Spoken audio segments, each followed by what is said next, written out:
If you watch my last video titled Crack the Code to Massive Brand Deals and Sponsorships, even as a small creator, then you already understand one very important truth. Brand deals don't come to creators who sit and wait. They come to creators who position themselves properly.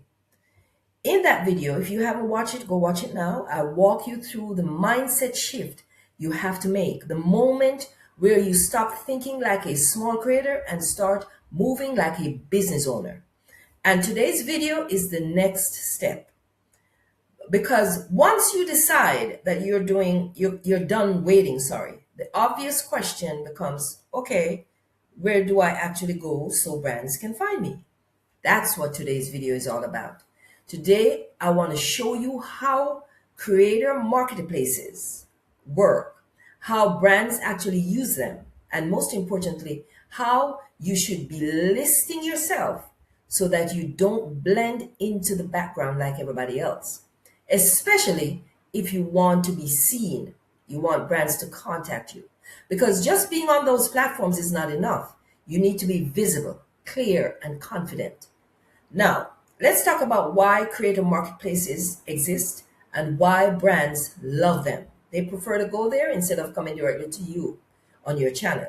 Here's something most creators don't realize. Brands don't want to hunt for creators one by one. No, they're not into that. They want efficiency, they want filters, they want to see your niche, your audience, your numbers, and your vibe fast.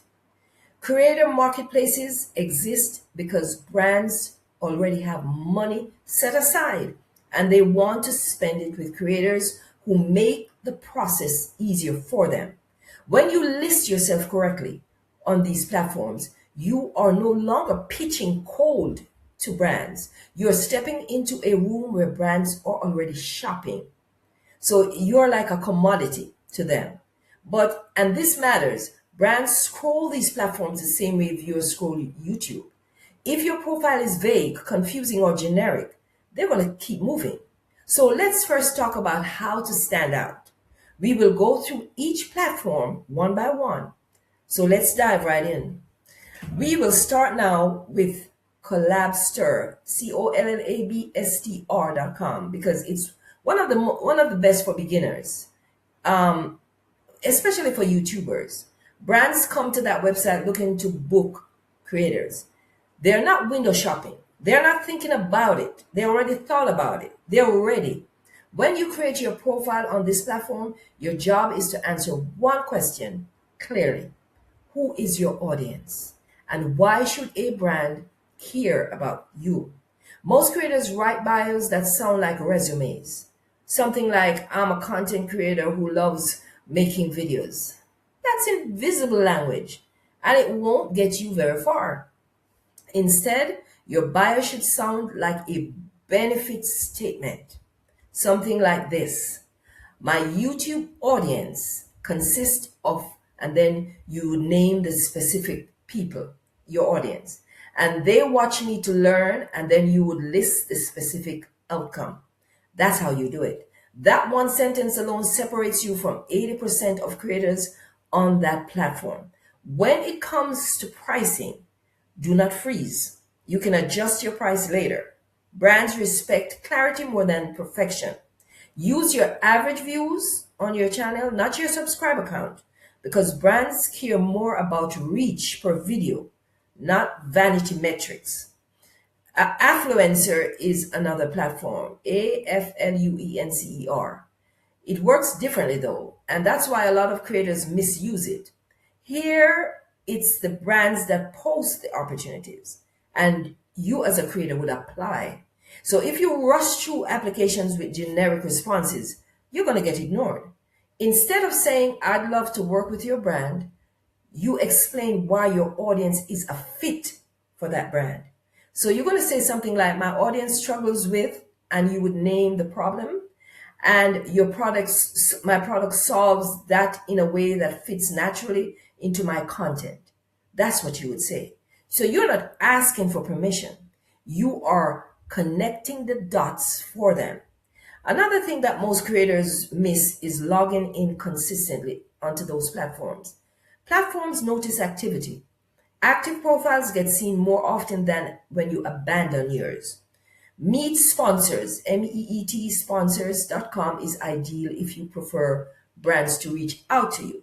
But this only works if your niche is crystal clear. If your profile says you're a lifestyle creator, or brands won't know what to do with you. If it says you help women over 40 monetize YouTube without AdSense, that's actionable and is specific. Your headline matters here. Treat it like a YouTube title, not just a bio. And when brands message you, respond quickly. Speed builds trust and shows you have high interest and you're professional. Aspire, Aspire, is a more structured platform and more professional, which is actually a good thing. Brands here want creators who understand deliverables, timelines, and expectations. You don't need to be fancy. You just need to be clear, explain what a collaboration looks like with you and the brand. Is it a YouTube integration? Is it a pinned comment? Is it a description link? Is it a short video?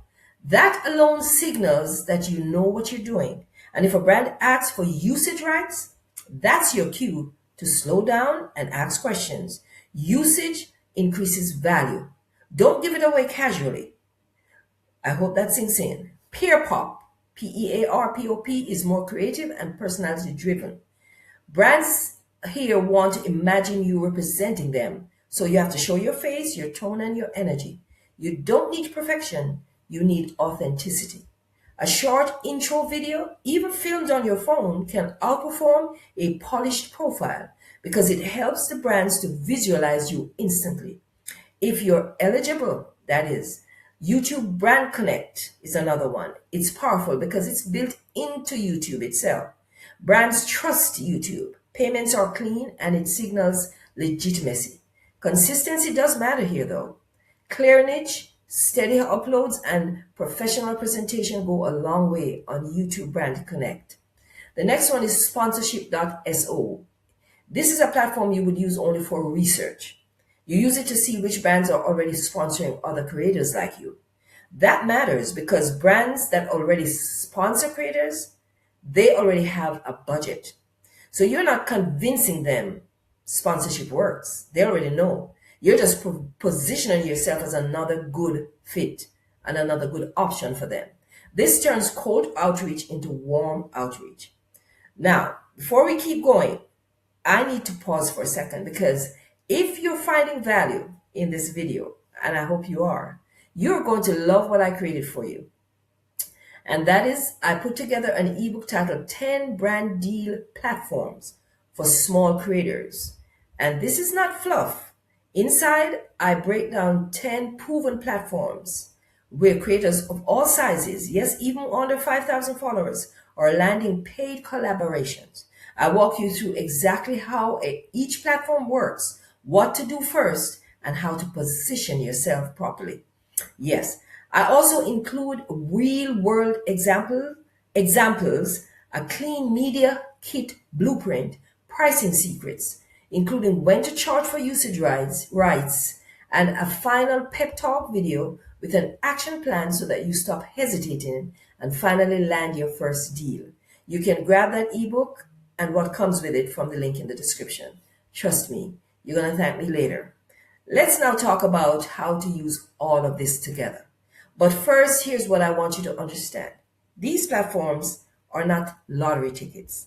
They are visibility engines. That's what I call them. Your job isn't to join all of them. Your job is to show up clearly on a few of them and treat your profile like a storefront. You're selling yourself. Brands don't pay for hope. They pay for clarity, trust, and results. And when you combine these platforms with the outreach strategies that I showed you in the last video, that if you haven't watched it, you're going to go watch it, brand deals stop feeling rare and start feeling predictable. If you've been waiting for brands to discover you, I need you to stop sitting down and waiting. Go to those marketplaces I just mentioned and create a winning profile. Make sure your message is clear, precise, and position yourself where brands already are. And remember to grab that ebook, 10 Brand Deal Platforms for Small Creators. from the first link in the description below. It gives you a repeatable system that actually works. Brand deals aren't rare, they are predictable. So stop waiting around for one to contact you and start moving like the business owner that you already are. Hit that subscribe button and the notification bell too, because you don't want to miss my next video where I'm going to share even more ways to make money outside of YouTube AdSense. You really don't want to miss that video. Thank you so much for watching, and I'll see you soon.